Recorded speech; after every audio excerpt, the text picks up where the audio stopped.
बड़े बड़े कंपनी के सीईओज जब एक नॉर्मल एम्प्लॉय के साथ किसी मीटिंग के लिए जा रहे होते हैं, पर एक समय बाद उनकी प्लेन बुरी तरीके से क्रैश होकर एक ऐसे आइलैंड पर पहुंच चुकी थी जहां पर ऐसी खौफनाक चीजें दिखाई दी जिसमें आखिरकार वो नॉर्मल एम्प्लॉय सबके काम में आती है। तो इस कहानी की शुरुआत होती है लिंडा नाम की एक नॉर्मल एम्प्लॉय को दिखाते हुए, जो एक बहुत ही बड़ी कंपनी के अंदर एक नॉर्मल सा वर्क करती थी। उसे कई रिसर्च करके कंपनी के लिए कई सारे प्रेजेंटेशन तैयार करने होते, लेकिन बात यही होती है कि लिंडा बहुत शाय थी। वो अपनी इंटरनल भावनाएं सामने प्रतीत नहीं कर पाती और इसी चीज का फायदा उसका एक कलीग उठाया करता था। वो लिंडा द्वारा रिसर्च किए गए सारी रिपोर्ट्स अपने पास रख लेता और मीटिंग के अंदर उसे अपना बोलकर बताता। ये चीजें लिंडा को पता थी, लेकिन वो किसी से कंप्लेन नहीं करती। उसे यही लगता कि शायद कंपनी के ओनर्स उसके परफॉर्मेंस को देख रहे हैं और वो एंड में जाकर कभी न कभी उसे प्रमोशन दे देंगे। लेकिन लगता है कि लिंडा की नसीब बहुत ज्यादा खराब थी, क्योंकि कंपनी के जो मेन बॉस थे वो रिटायर हो चुके हैं और अब उनकी जगह पर उनका बेटा ड्रेड ही कंपनी को संभालेगा।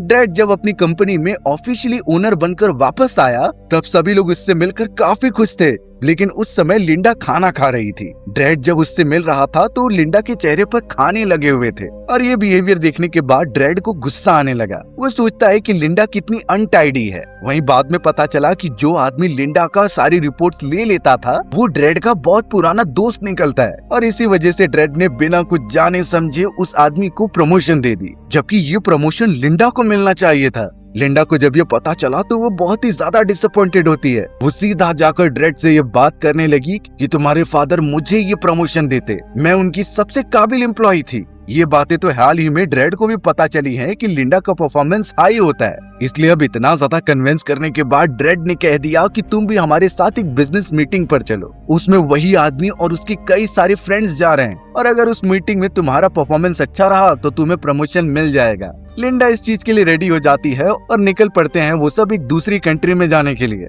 सभी एक प्लेन में सवार थे और अपने एंटरटेनमेंट की सारी चीजें करते हैं, लेकिन लिंडा ही एक ऐसी थी जो अपने प्रेजेंटेशन तैयार करने में बिजी होती है। उसे अपना काम बहुत अच्छा लगता था, लेकिन उनमें से किसी को नहीं अंदाजा कि थोड़ी देर में क्या होने वाला है। अब वही बदमाश आदमी ड्रेड के सामने एक लैपटॉप लेकर आता है और उसके अंदर एक सर्वाइवल शो का ऑडिशन था जो किसी और ने नहीं बल्कि लिंडा ने दिया होता है। उसमें लिंडा रिजेक्ट हो गई थी और अब जितने भी लोग थे वो इस पर लिंडा का मजाक उड़ाने लगे। लिंडा पीछे बैठकर जब ये चीजें देखती है तो उसे सच में बुरा लगने लगा, क्योंकि उसे शुरुआत से ही सर्वाइवल स्टोरीज बहुत ज्यादा पसंद थी और वो कई टाइम से चाहती थी कि वो एक सर्वाइवल शो होस्ट करे। लेकिन यही बात होती है कि किस्मत उसका साथ नहीं दे रही थी। सभी उस प्लेन के अंदर लिंडा का मजाक उड़ा ही रहे थे, तभी पता चला कि वो जिस जगह से गुजर रहे हैं वहाँ पर तूफान आ चुका है। प्लेन एकदम से आउट ऑफ कंट्रोल हो गई और उसके प्रोपेलर वाले हिस्से में आग लग जाती है। इतनी भारी भरकम आग कि अब धीरे धीरे प्लेन के पीछे वाले हिस्से टूटने लगे थे। कुछ मेंबर्स तो उसी रास्ते से होते हुए नीचे गिर जाते हैं। ड्रेड, लिंडा और बाकी सब भी जैसे तैसे सीट्स को पकड़कर बैठे हुए थे, क्योंकि जो नीचे गिरेगा ऑब्वियसली उसकी जान चली जाएगी। एक मेंबर ऐसा होता है जो लिंडा को पकड़कर अपने साथ खींच रहा था, लेकिन लिंडा ने कई सारी सर्वाइवल मूवीज देख ली थी, जिसकी मदद से उसने अपने आप को छुड़ाया एक फोर्क से मारकर। वो बदमाश आदमी भी वहाँ से बाहर की तरफ गिर जाता है। कुछ देर बाद पता चला कि प्लेन क्रैश लैंड हो चुकी है पानी के अंदर। बेचारी लिंडा ने जब अपनी आंखें खोली तो वो एक किनारे पर मौजूद थी और आसपास नजर घुमाने पर पता चला कि वो किसी आइलैंड पर पहुंच गई है। जल्द से जल्द वो आगे बढ़ी तो पता चला उसका वो बॉस ड्रेड वहां पर मौजूद है। उसकी हालत बहुत खराब थी और सर पर चोट भी लगी होती है, इसलिए लिंडा को जितना पता था वो ड्रेड को एक छांव वाले इलाके में लेकर गई और उसे ज्यादा धूप न लगे इसलिए उस पर शेल्टर बना दिया। ड्रेड तो एकदम से तड़प रहा था जैसे वो अभी मर ही जाएगा, लेकिन लिंडा को पता होता है कि इस सिचुएशन में क्या करना चाहिए, यानी अब जाकर ड्रेड को लिंडा की अहमियत का पता चलेगा। अब लिंडा ने यहाँ साफ पानी जमा करने के लिए एक छोटा गड्ढा खोदा और उसके अंदर कोकोनट के कई सारे शेल रख दिए, यानी जब भी बारिश होगी तो पत्तों की मदद से वहाँ पानी जमा कर सकती है। ये सब भी लिंडा ने उन्हीं सारे सर्वाइवल शोज में देखा होता है जिसकी वो बहुत ज्यादा फैन है और आखिरकार आज जाकर ये सारी चीजें काम में आ रही हैं। लकीली वहाँ पर बारिश भी हो जाती है जिससे लिंडा खुश हो गई, यानी कि उनके पास अब पीने के लिए भरपूर पानी है। लिंडा तो खुद भी पीती है और ड्रेड को भी पिलाती है। उसने जैसे तैसे 2 पत्थरों को मारकर वहाँ पर आग भी जला दी और कुछ मछलियों को पकाकर ड्रेड को खिलाने लगी। लेकिन यहाँ ड्रेड एकदम से फ्रस्ट्रेट हो चुका था और वो बिल्कुल भी इन चीजों को नहीं खाता। क्योंकि उसके दिमाग में यही चीजें घूम रही होती हैं कि उसके सभी साथी मारे गए और अब सिर्फ इस जगह पर वही दोनों बचे हुए हैं। ये सब भले ही एक मोमेंट पर ड्रेड के लिए बहुत मायने रखती थी, लेकिन लिंडा यही समझाती है कि अगर तुम कुछ खाओगे नहीं तो तुम्हारी हालत बहुत बदतर हो जाएगी और फिर तुम भी मर जाओगे।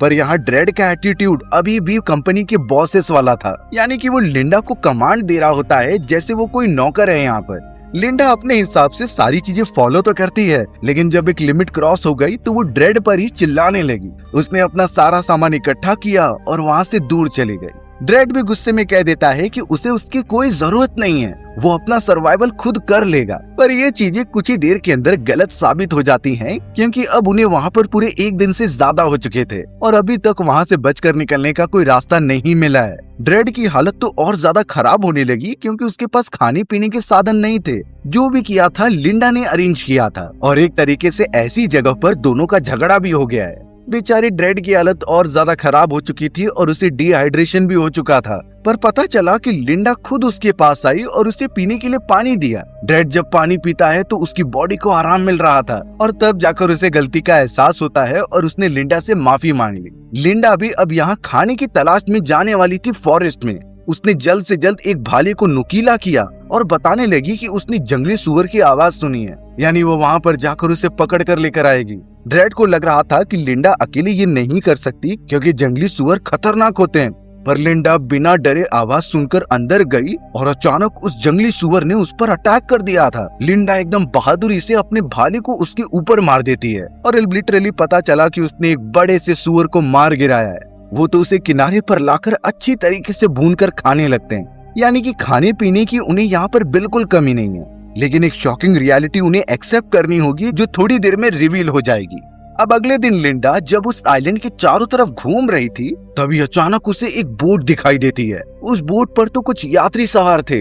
लिंडा थोड़ी देर तक तो उन्हें आवाज देती है, लेकिन फिर बाद में एकदम से चुप हो जाती है। ऐसा लग रहा था कि इस आइलैंड पर रहकर उसे थोड़ा मजा आने लगा है। ये इसलिए क्योंकि लिंडा ने मैनिफेस्ट किया था कि वो सर्वाइवल शो का हिस्सा बने और ऐसी कंडीशन उसे लाइफ में कभी नहीं मिली थी। यानी इस आइलैंड पर इस तरीके से सरवाइव करने के बाद उसे एहसास हुआ है कि उसे अच्छा लग रहा है और वो यहाँ से जाना नहीं चाहती। इसलिए लिंडा उस बोट को बुलाए बिना ड्रेड के पास चली आती है। उसने तो ड्रेड को भी बोट के बारे में कुछ बताया नहीं। ड्रेड एकदम परेशान हो चुका था कि उन्हें यहाँ से निकलना होगा, वो पूरी जिंदगी यहाँ नहीं रह सकते।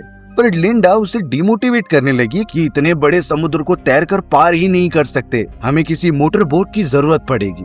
अब लिंडा को जितनी भी सर्वाइवल टेक्निक्स पता थी वो ड्रेड को बताने लगी होती है। लिंडा का यही मानना था कि अगर हम यहाँ पर जिंदा रहे तो कोई मदद के लिए आ सकता है, तो रिसोर्सेज के इंतजाम समय पर होने चाहिए। जैसा लिंडा बताएगी अगर ड्रेड करेगा तो उनकी जान बची रहेगी। ड्रेड को ये चीजें पता थी, लेकिन वो किसी एम्प्लॉय की बात नहीं मान सकता जो इतने नीचे लेवल पर है। ड्रेड तो एक बड़ी कंपनी का मालिक है, वो आखिरकार किसी के कमांड को क्यों फॉलो करे। इन्हीं रीजंस की वजह से ड्रेड ने कह दिया कि वो खुद सरवाइव कर लेगा, यानी कि वो अपना शेल्टर लेकर दूसरी तरफ चला जाता है और जो चीजें उसने देखकर सीखी थी उसे फॉलो करके सरवाइव करने लगा। यानी कि वो पानी जमा करता है और आग जलाकर खाना पकाता है। लेकिन थोड़ी देर में ड्रेड को रियलाइजेशन हो गया कि ये काम उसके बस का नहीं है, इसे लिंडा ही अच्छी तरीके से कर सकती है और ऑब्वियसली वो लिंडा के बगैर यहाँ सरवाइव नहीं कर सकता।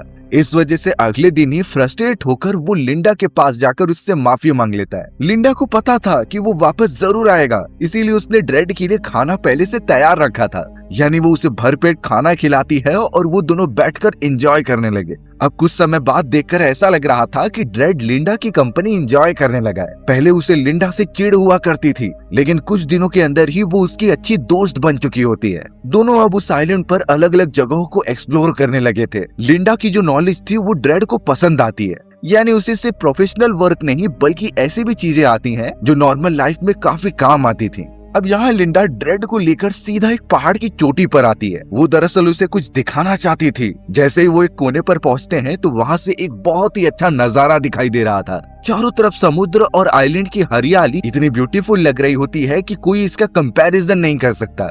ड्रेड तो लिंडा को अपना बेस्ट फ्रेंड भी मानने लगा था। रास्ते भर लिंडा ड्रेड को कई सारे फल फ्रूट्स के बारे में बताती जाती है कि कौन सी चीजें खानी है और कौन सी जहरीली हैं। और वो साफ मना कर रही थी कि इस फॉरेस्ट में कई जंगली जानवर भी हो सकते हैं, तो अकेले बिल्कुल भी घने फॉरेस्ट में मत जाना। ड्रेड अब लिंडा की बातों को ध्यान से सुन रहा था और वो बिल्कुल नहीं सोचता कि वो उसे कमांड दे रही है। ड्रेड को पता था कि ये उसकी भलाई के लिए है। अब ये सारी सीनरी देखने के बाद जब दोनों पहाड़ से नीचे उतर रहे होते हैं तभी पता चला कि पत्थर खिसकने के कारण लिंडा नीचे गिरने लगी है। उसने जैसे तैसे एक पेड़ की जड़ों को पकड़ रखा था। अच्छी बात हुई कि ड्रेड उस जगह पर आ जाता है और उसने लिंडा को ऊपर खींच लिया। लिंडा तो उसके ऊपर आकर गिर जाती है और दोनों ही इस बात पर हंसने लगे थे। शायद कुछ ही दिनों के अंदर उनके बीच दोस्ती से भी कुछ ज्यादा होने वाला है। लिंडा और ड्रेड वापस अपने ठिकाने पर आ जाते हैं और आग जलाकर वहाँ पर अपनी रात गुजारते हैं। दोनों को खाने पीने और सरवाइव करने की कोई टेंशन नहीं थी, पर ड्रेड के मन में वही बात खाई जा रही होती है कि उन्हें यहाँ पर कब तक रहना होगा।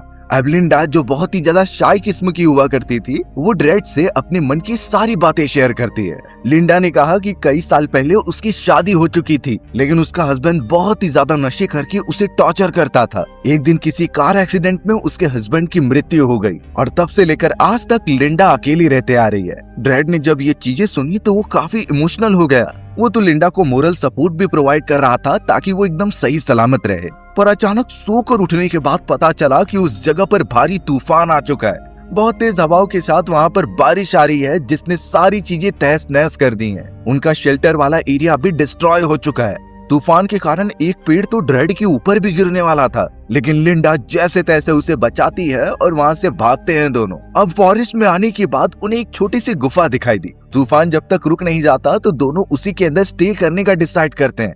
वहाँ पर ठंड काफी बढ़ गई थी, इसीलिए दोनों ने अपने गीले कपड़े निकालकर एक दूसरे को हग कर लिया ताकि उनकी बॉडी को गर्माहट मिलती रहे। पहली बार लिंडा अपने हस्बैंड के बाद किसी दूसरे मर्द के पास आई थी। उसे तो ड्रेड के पास बहुत अच्छा लग रहा था। कई घंटों बाद जब तूफान शांत होता है तो बाहर निकलकर वो देख पा रहे थे कि उनका जो शेल्टर और खाने पीने का सारे सामान थे सब तहस नहस हो गए। लिंडा तो बेचारी काफी फ्रस्ट्रेट हो जाती है, लेकिन ड्रेड ही था जो उसे शांत रहने के लिए कहता है, क्योंकि अगर वो दोनों साथ मिलकर काम करे तो ये सब वापस बना सकते हैं। इसलिए अब वो लिंडा को लेकर और भी काम में बिजी हो जाता है। लिंडा भी बहुत खुश होती है और दोनों आग जलाकर सामने डिनर करने लगे थे। जैसे ही लिंडा ने कुछ निवाले खाए वो अचानक बेहोश होने लगी। उसके पेट में काफी दर्द होता है और फिर जाकर पता चला कि ये ड्रेड ने किया है। ड्रेड ने जानबूझकर उसके खाने में कुछ ऐसे फल मिला दिए जो बहुत ही ज्यादा खतरनाक हैं और किसी को भी बीमार कर सकते हैं। ये इसलिए क्योंकि ड्रेड यहाँ से निकलना चाहता था। वो समझ चुका होता है कि लिंडा को यहाँ पर मजे आ रहे हैं और वो यहाँ से एस्केप करने की बिल्कुल भी नहीं सोच रही है। इस वजह से ड्रेड ने ये प्लान बनाया और उसने चोरी चुपके एक राफ्ट भी तैयार की थी। लिंडा के जमीन पर गिरने के बाद वो जल्द से जल्द राफ्ट को पानी में डालता है और उसके ऊपर चढ़कर आगे की तरफ ढकेलता है ताकि वो यहाँ से निकल जाए। अब ड्रेड को तो लग रहा था कि ये प्लान उसका सबसे बेस्ट है, लेकिन प्रॉब्लम ये हो जाती है कि वहाँ की लहरें इतनी ज्यादा तेज थीं कि उसकी राफ्ट को वो पीछे ही ढकेल रही होती हैं। काफी इंटेंसिटी के कारण उसकी पूरी राफ्ट एकदम से अलग हो चुकी थी और बेचारा ड्रेड इतनी मेहनत के बाद वापस किनारे पर आ गया। अब लिंडा इन सारी चीजों के बावजूद भी ड्रेड को पकड़कर बाहर खींचती है, क्योंकि चाहे कुछ भी हो वो उसके साथ सरवाइव करेगी। यहाँ पर ड्रेड उस पूरे प्रोसेस में काफी घायल भी हो चुका था। जैसे तैसे रात गुजरती है और सुबह के समय ड्रेड लिंडा से अपनी आंखें नहीं मिला पा रहा था। उसे अपने किए पर बहुत ज्यादा पछतावा हो रहा होता है। ड्रेड को यही लगता है कि अब लिंडा उससे दुश्मनी कर लेगी और उसका साथ नहीं देगी, पर ऐसा बिल्कुल नहीं होता। लिंडा उस मोमेंट पर भी उसके साथ खड़ी थी। अचानक हमें पता चला कि ड्रेड की आधी से ज्यादा बॉडी काम नहीं कर रही है, यानी वो पैरालाइज हो चुकी है और ड्रेड उसे कंट्रोल नहीं कर पा रहा था। पर ये उसे नहीं पता कि ये सारी चीजें लिंडा ने की है जानबूझकर। लिंडा ने ऐसी कुछ खतरनाक चीजें ड्रेड के बॉडी से लगा दी थी जिससे वो कुछ भी कंट्रोल नहीं कर पा रहा था। ये सिर्फ उसने इसलिए किया है ताकि ड्रेड उसकी बात माने और यहाँ से बाहर निकलने की जरा भी कोशिश ना करे। वो तो तड़प ही रहा होता है और अपने आप को कंट्रोल करने की कोशिश करता है। फिलहाल तो अब लिंडा जैसा कह रही थी ड्रेड वैसा ही करने लगा। धीरे धीरे वो ठीक तो हो जाता है, लेकिन अब देखने से ऐसा लग रहा था कि लिंडा वहाँ की बॉस है और ड्रेड उसका सिक्योरिटी बनकर उसकी सारी बातें मान रहा है। शायद लिंडा हमेशा से यही चाहती थी और वो अपने प्लान में कामयाब हुई है, लेकिन बेचारा ड्रेड लिंडा की उस पूरे प्लान से एकदम अनजान था। वो यही सोचता है कि लिंडा ने उसकी मदद की है, इसीलिए अब वो भी यहाँ से नहीं भागेगा और उसकी हर एक चीजों में हेल्प करेगा। लिंडा ने अभी तक ड्रेड को नहीं बताया था कि कुछ समय पहले वहाँ पर बोट आई थी और उसने हर एक चीजें उससे छुपाई हैं। अब अगले दिन लिंडा हर जगह से फल इकट्ठा करने में बिजी थी। तभी पीछे से उसे कोई आवाज देता हुआ दिखाई दिया। जैसे ही वो मुड़ती है तो उस जगह पर एक बोट थी और वहाँ कोई और नहीं बल्कि ड्रेड की फियांसे होती है, जो एक्चुअल में उसे ढूंढते हुए यहाँ पर आ गई है। ड्रेड की फियांसे ने लिंडा को देखा और उसे हाथ दिखाने लगी। लिंडा उस समय फॉरेस्ट के अंदर नहीं भाग पाई क्योंकि वो अभी भी नहीं चाहती कि वो और ड्रेड यहाँ से बाहर निकले।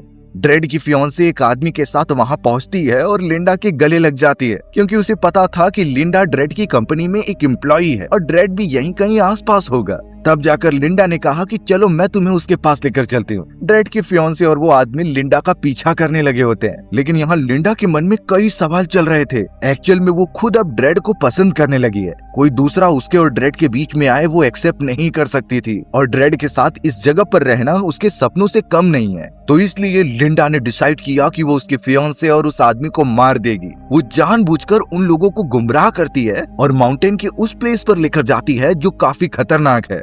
बेचारे ड्रेड की फियांसे को बिल्कुल अंदाजा नहीं था कि उसके साथ क्या होने जा रहा है। तभी वहाँ की जमीन नीचे खिसकती है और ड्रेड की फियांसे लटक गई, पर दूसरे आदमी ने उसे आकर पकड़ लिया। लेकिन लिंडा साइड में खड़े होकर सिर्फ उन्हें देखते रहती है। वो नहीं चाहती थी कि ये दोनों किसी भी हालत में बच पाएं, इसलिए वो उन्हें उसी हालत में छोड़कर वहाँ से भाग आती है। वो जब ड्रेड के पास पहुंची तो एकदम से शॉक में थी, यानी इसका मतलब ये था कि ड्रेड की वाइफ और वो आदमी मर चुके हैं। लेकिन उस मोमेंट के बाद लिंडा का बिहेवियर एकदम डिप्रेसिव हो गया था। वो ना किसी चीजों को करने में इंटरेस्टेड थी और एकदम शांत होकर कोने में पड़ी रहती। ड्रेड जब उसे अपनी डेली रूटीन फॉलो करने के लिए कहता है तो लिंडा मना कर रही थी। ना ही वो शिकार पर जाती और ना ही रिसोर्सेज जमा करने में मदद करती। अब ड्रेड सोचने लगा कि आखिर ये क्यों कर रही है, जरूर इसके पीछे कोई गड़बड़ हो सकती है। पर फिलहाल वो अपने रिसोर्सेज इकट्ठा करने पर ध्यान देता है। यानी अब ड्रेड अकेला जाने वाला था उस जंगली सुअर को पकड़ने के लिए। उसने अपने भाले नुकीले कर लिए और सीधा एक किनारे पर पहुंचा जंगली सुअर के पीछे।